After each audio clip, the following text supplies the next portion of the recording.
તાજેતરમાં ગુજરાત સરકારના ગુજરાત શૈક્ષણિક સંશોધન અને તાલીમ પરિષદ ગાંધીનગર તેમજ ગુજરાત રાજ્ય શાળા પાઠ્યપુસ્તક મંડળ ગાંધીનગર દ્વારા સર્વાંગી શિક્ષણના નામ ઉપર શ્રીમદ ભાગવદ્ ગીતાના મૂલ્યો અને સિદ્ધાંતોના નામથી એક અલગ જ પાઠ્યપુસ્તક ધોરણ 6, 7 અને 8માં ફરજિયાત ભણાવવામાં આવી રહ્યું છે। ત્યારે તે મુદ્દાને લઈને સ્વયં સૈનિક દળ દ્વારા પોરબંદર સહિત સમગ્ર રાજ્યના તમામ જિલ્લાઓમાં અને તાલુકામાં અપાયા હોવા અને એસટીના સૈનિકે વાતચીતમાં જણાવ્યું હતું અને તેને લઈને પોરબંદર જિલ્લા કલેક્ટર મારફતે મુખ્યમંત્રી, શિક્ષણ મંત્રી, રાષ્ટ્રપતિ આવેદનપત્ર આપવામાં આવ્યું છે। આવેદનપત્ર બૌદ્ધ, મુસ્લિમ, ખ્રિસ્તી ધર્મના અનુયાયીઓ અને પ્રતિનિધિઓ દ્વારા આપવામાં આવ્યું છે। જય ભીમ, નમો બુદ્ધાય। આજરોજ સ્વયં સૈનિક દળના માધ્યમથી પોરબંદર જિલ્લા કલેક્ટર સાહેબશ્રીને આવેદનપત્ર આપવામાં આવ્યું। આવેદનપત્ર બાબતનું હતું કે જે ધોરણ 6, 7, 8માં જે ભગવદ્ ગીતાના પાઠ અને સિદ્ધાંત અને મૂલ્યો જે ભણાવવામાં આવ્યા છે કે તમામ ધર્મના લોકો જે ભારતમાં રહે છે તો તમામ ધર્મોનો ન્યાય આપીને તમામ ધર્મોના સિદ્ધાંતો અને મૂલ્યો પાઠ્યક્રમમાં એડ કરવા માટે આજે કલેક્ટર સાહેબ શ્રી પોરબંદરમાં આવેદનપત્ર આપવામાં આવ્યું। મારું નામ મોહનભાઈ છે। હું ખ્રિસ્તી સમાજ તરફથી આજે પોરબંદર કલેક્ટર સાહેબની પાસે આવ્યા।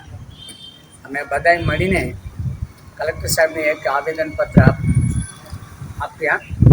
એનું કારણ જો ગુજરાત સરકારે 6ઠ્ઠો, 7મો, 8મો ધોરણ પાઠ્યપુસ્તકમાં જો ભગવદ્ ગીતામાંથી અમુક ભાગ એમાં વિદ્યાર્થીઓને શીખવાડવા માટે પ્રયત્ન કરે છે। ફક્ત હિન્દુ સમાજનો પાઠ વિશે ત્યાં પુસ્તકમાં જગ્યા આપવામાં આવેલ છે। બીજા કોઈ પણ ધર્મ વિશે એમાં સ્થાન નથી। એ વિશે અમે કલેક્ટર સાહેબને આવેદનપત્ર આપ્યા। એનું કલેક્ટર સાહેબે સારો નિર્ણય લઈને સરકારને, ભારત સરકારને જણાવે અને ભવિષ્યકાળમાં ભારત દેશ એક સ્વતંત્ર દેશ છે। બધા ધર્મના માણસો જીવે છે। આ દેશમાં બધા ધર્મનું પાઠ સ્કૂલ બુક્સમાં લખવામાં આવે એ અમારી ઈચ્છા છે, અમારી પ્રાર્થના છે। આભાર। અરુણ સાટી, મુસ્લિમ અગ્રણી, પોરબંદર।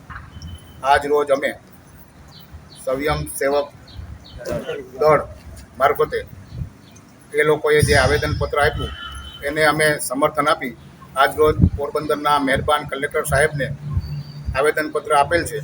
અને અમારું આવેદનપત્ર આપવાનું કારણ એ છે કે હાલમાં ગુજરાત સરકાર કે ભારત સરકારે પાઠ્યપુસ્તક મંડળમાં ધોરણ 6, 7 અને 8 એમાં ફક્ત અને ફક્ત એક જ ધર્મ વિશે ગીતાના જે પાઠ છે એ જ આપવામાં આવ્યા છે। એ ખરેખર યોગ્ય જણાતું નથી। ખરેખર ભારતના બંધારણ મુજબ ધાર્મિક બાબત શિક્ષણમાં આવવી જ ન જોઈએ અને ભારતનું બંધારણ પણ આ જ વસ્તુ કહે છે। આમ છતાં આ એક જ ધર્મને લગતું આપવામાં આવ્યું છે એટલે કોઈ ધર્મ વિશે અમુક ટકા ટીકા ટિપ્પણી કરતા નથી। જો ખરેખર ધર્મ વિશે જો આપવાનું હોય તો દરેક ધર્મનું, મુસ્લિમ, ક્રિશ્ચિયન, બૌદ્ધ, પારસી, જે ધર્મો છે એ બધાનું એક એક જે સારા મૂલ્યો છે એનો એક એક પાઠ લેવામાં આવે, બસ એવી અમારી માંગણી છે। એ બદલ અમે આવેદનપત્ર આપ્યું છે। આભાર।